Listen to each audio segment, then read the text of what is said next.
Hello viewers, welcome at Sanai cafe. मैं doctor Sudhir Shrivastava, cataract and refractive surgeon, Sanai hospital Lucknow से। हम लोग एक सीरीज़ बना रहे हैं जिसमें मैं लेंसेज़ के बारे में बात कर रहा हूँ। जो भी लेंसेज़ इंडिया में आज की डेट में अवेलेबल हैं उनके बारे में। बहुत सारे लेंसेज़, बहुत कुछ पेशेंट्स ने, कुछ व्यूवर्स ने कमेंट में डाला कि आप ये टेक्नोलॉजी भी अवेलेबल है, वर्ल्ड में ये टेक्नोलॉजी भी अवेलेबल है और आप वो लोग लेंसेज़ आप क्यों नहीं डालते हैं, वो बेटर टेक लेंसेज़ हैं। लेकिन डियर व्यूवर्स, हम लोग उन्हीं लेंसेज़ को इम्प्लांट इंडिया में कर सकते हैं जो हमारी इंडियन गवर्नमेंट ने जिनको परमिशन दी है इंडिया में सेल करने के लिए। हम कोई एक, क्योंकि लेंस एक ऐसी चीज़ नहीं है, एक कोई कम्योडिटी नहीं है कि हमने एक कैमरा ख़रीद लिया और हमने एक गैजेट से हम काम कर रहे हैं। लेंसेज़ में बहुत सारी रेंज होती है। लेंसेज़ आपके डिफरेंट पावर्स में आते हैं, वेरिएबल पावर्स में आते हैं, 0.5 डायोप्टर पावर में आते हैं, सिलेंड्रिकल नंबर्स अलग आते हैं। तो एक ही नंबर के 4-4, 5-5 लेंसेज हो सकते हैं। तो इसलिए पॉसिबल नहीं है। बिना कंपनी, जब तक वो इंडिया में नहीं रहेगी, एग्जिस्ट नहीं करती है, जब तक वो इंडिया में मार्केटिंग नहीं करेगी, तब तक हम लेंसेज नहीं डाल सकते हैं उनके। तो इसलिए हो सकता है कुछ टेक्नोलॉजी बेटर अवेलेबल हो, आने वाले टाइम में पता लगेगा। और दूसरी एक चीज़ और भी क्लियर रखिए कि जब तक टेक्नोलॉजी का यूज़ नहीं होता, तब तक ये क्लैरिटी, ये कहना श्योरिटी से कि ये बेड लेंस ही अवेलेबल है। जैसे आज मल्टीफोकल लेंसेज अगर आ गए और आप, अगर हमें कंपनी बताती है कि हमारे मल्टीफोकल लेंसेज अवेलेबल हैं, तो क्या हम उसको ब्लाइंड ट्रस्ट करके डालेंगे? नहीं, हम उसको डालते हैं, फिर उसको हम लोग प्रैक्टिकल उसके एस्पेक्ट्स को असेस करते हैं। हम ये देखते हैं कि क्या वो कितना इफ़ेक्टिव है वो पेशेंट्स में, क्या उसमें फोटिक फिनोमेनास तो नहीं है, ग्लेयर एंड हेलोस तो नहीं है। बहुत सारी चीज़ों को देखने के बाद हम लोग जब उसको प्रैक्टिकल ग्राउंड्स पे यूज़ करते हैं, तब हमें पता लगता है कि सब ये इन पर्टिकुलर पेशेंट्स में नहीं डालना है, इन पेशेंट्स में डालना है, और इनके इन लेंसेज में ये चीज़ें होंगी। तो आज उसी सीरीज़ में हम लोग लेंसेज के बारे में बात करते हैं। लास्ट मैंने ब्लॉग में आपको J&J के लेंसेज के बारे में बताया था, जिसमें कि सेंसार से शुरू करके मैंने आपको सिनर्जी जो लेंसेज हैं उनके लगभग सारे लेंसेज को टच किया था। आज हम लोग उसी कंटेक्स्ट में बात करेंगे एल्कॉन के लेंसेज के। एल्कॉन एक बहुत रिनाउंड कंपनी है जो कि लेंसेज बनाती है, और ये कॉम्पिटिटर हैं।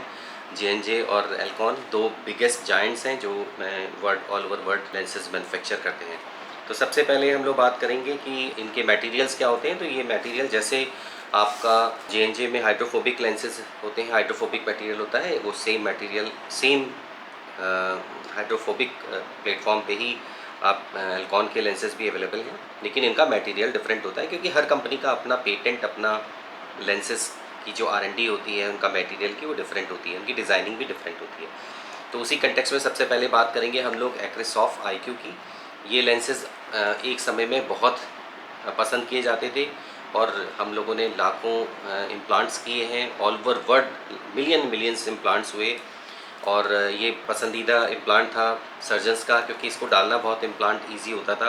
हल्का सा ये इसमें कलर होता है, ये हल्का सा येलोइश कलर का होता है। इनका मटेरियल भी डिफरेंट होता है J&J से, तो इसके रिज़ल्ट्स भी अच्छे थे। लेकिन लॉन्ग रन में 10-15 साल के इम्प्लांट के बाद हम लोगों ने रियलाइज़ किया कि इस मटेरियल में कुछ स्पॉट्स डेवलप होते हैं मटेरियल में, जिसको हम लोग ग्लिसनिंग कहते हैं। तो उससे ऑल्दो पेशेंट्स को नहीं पता लगता था, लेकिन हम लोग स्लिट लैम्प पे जब एग्जामिन करते हैं तो हम लोग को वो स्पॉट्स विजिबल होते थे अंडर माइक्रोस्कोप। पेशेंट्स को वो क्वालिटी ऑफ विज़न डेफिनेटली कुछ ना कुछ कॉम्प्रोमाइज़ करते हैं।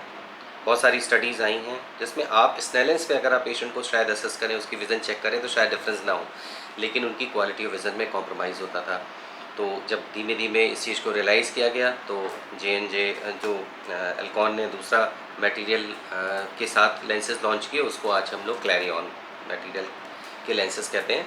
ये सब मोनोफोकल लेंसेज हैं जिनके मैं बारे में बता रहा हूँ। जैसे IQ है, ये भी मोनोफोकल लेंस है। अगर हम इसका टॉरिक वर्जन डालते हैं, देखिए टॉरिक कोई अलग एंटिटी नहीं है। आपके चश्मे में स्फेरिकल पावर है और सिलेंड्रिकल पावर है। तो अगर आपके सिलेंड्रिकल नंबर ज़्यादा हैं, 1 डायोप्टर से ज़्यादा हैं, तो अगर हम आँख के अंदर लेंस इम्प्लांट करेंगे, तो हम इस तरह से इम्प्लांट करेंगे कि हमारे सिलेंड्रिकल नंबर कम हो जाए। तो जैसे हम चश्मे में सिलेंड्रिकल नंबर लगाएंगे, वैसे ही हम लेंसेज भी सिलेंड्रिकल नंबर लगाएंगे, चाहे वो मोनोफोकल लेंसेज में हम टॉरिक इम्प्लांट करें, चाहे हम मल्टीफोकल लेंसेज या EDOF कोई भी हो। इसमें कोई कन्फ्यूज़न नहीं होना चाहिए कि साहब टॉरिक एक अलग एंटिटी नहीं है। टॉरिक जैसे पावर 22 है, 22 पावर आपकी स्फेरिकल पावर को को न्यूट्रलाइज़ कर रही है, और अगर आपके सिलेंड्रिकल पावर है तो हम टॉरिक लेंस डाल देंगे तो सिलेंड्रिकल पावर भी न्यूट्रलाइज हो जाए। मोनोफोकल भी अवेलेबल है और मोनोफोकल टॉरिक भी अवेलेबल है। अब क्योंकि जैसे मैंने बताया कि मटेरियल में प्रॉब्लम थी, तो रिसर्च के साथ एल्कॉन ने एक दूसरा मटेरियल लॉन्च किया जिसको हम लोग क्लैरियन मटेरियल लेंसेज कहते हैं। ये इसमें मोनोफोकल भी अवेलेबल हैं और अब आने वाले जितने भी लेंसेज एल्कॉन के आ रहे हैं वो इसी प्लेटफॉर्म पे आते हैं। इन्होंने साइंटिफिकली लैब में इसको टेस्ट किया, इसको सिमुलेट किया कि जब 10 साल तक इसको 10 साल में इसका क्या परफॉर्मेंस होगा। तो कंपनी ये क्लेम करती है कि आने वाले 10 इयर्स के अंदर जो उन्होंने लैब में जो कंडीशंस क्रिएट की उनमें इसमें कोई मटेरियल में चेंज नहीं हुआ। ये आने वाला समय ही बताएगा कि किस तरह का है। आज लेंसेज ये ऑल ओवर वर्ल्ड इम्प्लांट किए जा रहे हैं सक्सेसफुली और अच्छे रिजल्ट्स भी हैं।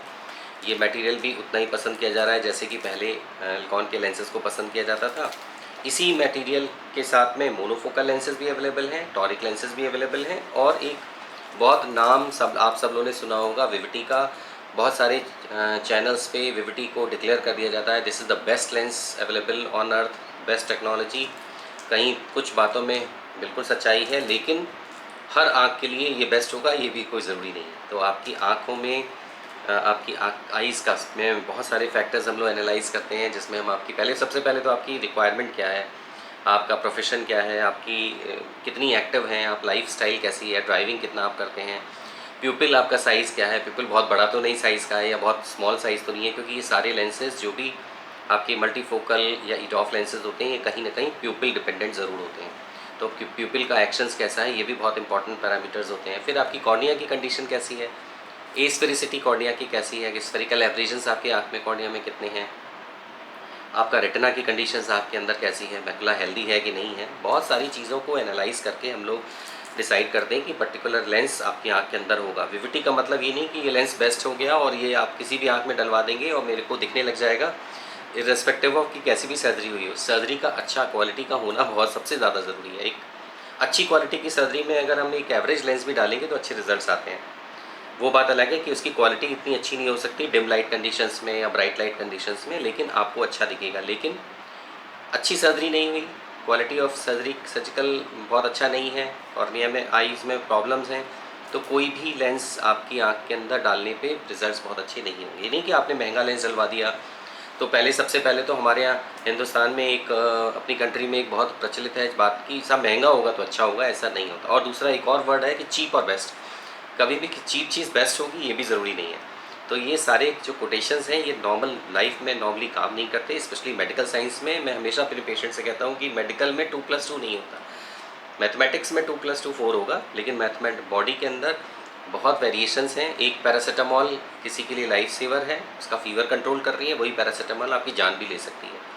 कोई मेडिसिन आपको ठीक कर रही है तो वो आपके लिए दूसरे के लिए रिस्की भी हो सकती है। तो हमें बहुत सारे एक्सपीरियंसेस लाइफ में एक्सपीरियंसेस लेके और पेशेंट में वो यूज़ करके ही धीमे धीमे हम लोग को जानकारी होती है कि कौन सी चीज़ किसके लिए बेस्ट सूटेबल होगी। तो महंगा लेंस का मतलब ये नहीं कि आपको आपकी आँख में आपको बिल्कुल परफेक्ट हो जाएगा और आपको बढ़िया दूर का दिखने लगेगा, पास का दिखने लगेगा, सब चश्मा लगाना नहीं पड़ेगा। और पहली बात तो मैं बार बार अपने पेशेंट से हमेशा ही कहता हूँ कि आप जब आप 60-70s में आ गए हैं तो आप चश्मे के ऊपर इतना रिजिड क्यों हो जाता है कि मुझे चश्मा लगाना ही नहीं पड़े, क्योंकि आपने 40 साल के बाद से तो चश्मा लगाया है ना। जब आप प्रेस्बाइपिक हो गए, जब आपकी एज के साथ आपके नंबर आ गए तो आपने पहने हैं लेंसेज, चश्मा पहना है। क्या पैरों में चप्पल नहीं पहनते, या हम बहुत सारी चीज़ें और एडिशनल यूज़ नहीं करते? जब हम वो यूज़ करते हैं तो चश्मा से हमें क्या परहेज है? क्या हमारी खूबसूरती को ख़राब कर दे रहा है, या हमें कोई वो हमें हैंडीकैप बना दे रहा है? ऐसा नहीं है। नंबर बहुत ज़्यादा है और आपकी इतनी डिपेंडेंसी कि सब आपको चश्मे के बिना कुछ दिखना ही नहीं है, सब चश्मा लगाने के बाद ही मुझे अपनी शक्ल दिख रही है, या चश्मा लगा के ही मेरा दिन शुरू हो रहा है, तब समझ में आता है कि वो गलत है। लेकिन अगर नॉर्मल सिंपल फाइन फोकसिंग के लिए आपको चश्मा लगाना पड़ रहा है तो कोई बुराई नहीं है, आप लगा सकते हैं। तो इतना एडमेंट नहीं होना चाहिए, क्योंकि इसी एडमेंट नेचर की वजह से पेशेंट्स परेशान होते हैं और फिर इम्प्लांट्स लगते हैं उनके, और फिर उनको ग्लेयर्स होते हैं, हेलोज होते हैं। क्योंकि देखिए कोई भी लेंस के अंदर अगर रिंग्स होंगी, अगर सेगमेंटेशंस होगा, खरोंच होगी, तो आपको वो दिखेगी, आपको चमक लगेगा। तो विविटी का मतलब ये नहीं है कि इसमें कोई खरोंच लेंसेज में रिंग्स हैं, लेकिन हाँ सेगमेंटेशन ज़रूर है। तो ऐसा नहीं है कि विविटी में आपको दूर और पास का दिखेगा और आपको हेलोज नहीं लगेंगे। कुछ पेशेंट्स में हम लोगों ने नोटिस किया है कि हेलोज भी होते हैं। तो इसलिए केयरफुली इम्प्लांट करना चाहिए। सिलेक्शन ऑफ पेशेंट सबसे ज़्यादा इंपॉर्टेंट होते हैं। इसके ऊपर एक लेंस और आता है एल्कॉन में, जिसको हम लोग पेनॉप्टिक्स कहते हैं। पेनॉप्टिक्स में वो ट्राईफोकल लेंस है, उसमें डिफ्रैक्टिव टेक्नोलॉजी का इस्तेमाल होता है, जिसमें कि लेंस के ऑप्टिक्स में सर्कल्स होते हैं सेगमेंटेशंस होते हैं, जिससे कि वो कुछ 33% लाइट दूर के लिए रिजर्व करते हैं, 33% लाइट इंटरमीडिएट के लिए रिजर्व करते हैं, और बाकी 33% लाइट जो बची वो आपकी नियर में आ जाती है, तो नियर की विज़न बेटर हो जाती है। विविटी में आपको नियर में हल्का चश्मा पहनना पड़ सकता है 1 डायप्टर या 1.25 डायप्टर्स का, लेकिन पैनॉप्टिक्स में अगर पेशेंट सिलेक्शन प्रॉपर है तो आपको चश्मे की ज़रूरत कम कर देता है। लेकिन हमेशा वर्ड ऑफ कॉशन ध्यान रखिए, लाइट 3 टुकड़ों में डिवाइड हो रही है, यानी आपकी लाइट कम हो जा रही है, आँख के अंदर यूटिलाइज हो रही है। तो अगर आप बहुत प्रिसाइज वर्कर हैं, बहुत ड्राइव करते हैं, बहुत एक्टिव लाइफ लीड करते हैं, तो आपके लिए ट्राईफोकल आपको सिलेक्शन बहुत सोच समझ के करना चाहिए, अपने डॉक्टर से पूरा डिस्कस कर लेना चाहिए, क्योंकि आपको अगर प्रॉब्लम है बहुत ज़्यादा और लाइफ में बहुत लोगों को बहुत डिस्टर्बेंस होता है, तो हम लोग को एक्सप्लांट तक करना पड़ता है। मोनोफोकल लेंसेज दुनिया में आँखों में इम्प्लांट किए जाने वाले लेंसेज में 94% हैं, और केवल 6% लोगों में मल्टीफोकल लेंसेज हम लोग इम्प्लांट करते हैं। ये वर्ल्ड का डाटा कहता है। तो मोनोफोकल लेंसेज ज़्यादा एक्सेप्टेबल हैं, टेस्टेड हैं, और चश्मे को, हाँ ये ज़रूर है बात है कि आपकी स्पेक्टिकल फ्रीडम आपको नहीं मिल रही है, आपको थोड़े स्पेक्टिकल्स की यूज़ करने पड़ेंगे। मल्टीफोकल लेंसेज में आपको थोड़ा फ्रीडम ज़रूर मिल रहा है कि आपको चश्मा नहीं लगाना पड़ेगा, लेकिन वो कॉस्ट पे आता है ग्लेयर एंड हेलोज़ के। तो इसलिए कॉस्ट पे मत जाइए, हमेशा ये डिसाइड करिए कि आपकी आँख में डॉक्टर से डिस्कस करिए, अपने प्रोफेशन के बारे में बताइए, उनको एनालाइज करने दीजिए आँखों को, उनको चेकअप करने दीजिए, उनको एब्रोमेट्री करने दीजिए, कॉर्नियल कंडीशंस देखने दीजिए, आपके आँखों के पर्दे की जांच करने दीजिए, और फिर डॉक्टर के साथ मिल के डिसाइड करिए कि मुझे कौन सा लेंस लगेगा जिससे कि मैं सबसे ज़्यादा खुश रहूँ। मैं अपनी फ्यूचर जो आगे की लाइफ है कैटरेक्ट सर्जरी के बाद की, वो मैं ट्रबल फ्री रहे मेरे को, और मुझे प्रॉब्लम कम से कम रहे। आई होप कि ये क्लियर हो गया होगा। तो आज हम लोगों ने बात की एल्कॉन के लेंसेज के बारे में, और मेरे नेक्स्ट ब्लॉग्स में मैं दूसरी कंपनीज़ के लेंसेज के बारे में बताऊंगा, और मैं कोशिश करूंगा कि मेरे कुछ आगे आने वाले वीडियोस एक लेंस के बारे में हो, जिसमें कि पूरी साइंटिफिकली मैं रिसर्च के साथ आपके साथ आऊँगा कि साहब अगर मुझे बात करनी है विविटी के बारे में, तो मैं विविटी के बारे में ही बात करूँगा पूरी रिसर्च के साथ, जिससे कि आपको थोड़ा और ज़्यादा क्लैरिटी मिले। फिर भी आपके कोई सवाल हैं पूछिए, मुझे बहुत खुशी होगी उसको आंसर करने के लिए, और मैं बहुत लकी मानता हूँ कि आप मुझसे इतने सारे क्वेश्चंस पूछते हैं और मैं उसको रेस्पॉन्ड करता हूँ, और कोशिश होती है कि उसको हम सिंपल लैंग्वेज में जिस लैंग्वेज में आपने सवाल पूछा मैं उस लैंग्वेज में आपको आंसर करूं, जिससे मेरी मैसेज को किसी को भी समझने में प्रॉब्लम ना हो।